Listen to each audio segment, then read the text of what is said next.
madali naman makita yun. Pero yung loob sir, kasi binanggit nyo ko kanina, medyo dahil sa sunog, lumambot na yung mga tuntungan. So Yung ngayon nagkakaroon ba ng pahirapan para sa pagproseso ng mga labi?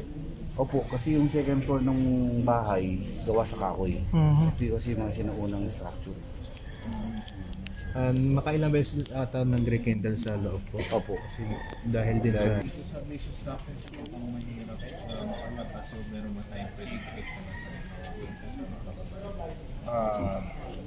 Paalala na po ng mga biro nang kung magkaroon ng sakuna o ng sunog, meron po kayong lalabasan. Po Rolando Valenia. So yan po, narinig nyo yung paliwanag ng isa doon sa taga Bureau of Fire Protection.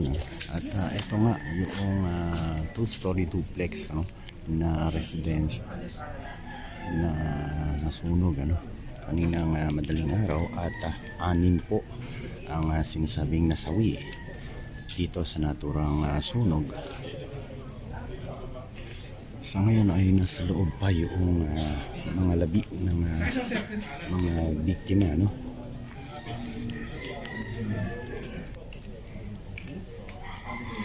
At iintay pang dumating yung punenarya na siyang kukuha sa bangkay. Tapos na rin mag-imbestiga yung SOCO at Bureau of Fire Protection. So mula dito sa Barangay Pasong Tamo sa Tandansora, ako si Jonas Ulit, ang inyong Abante Teletabloid Reporter. Walang inaatrasang balita.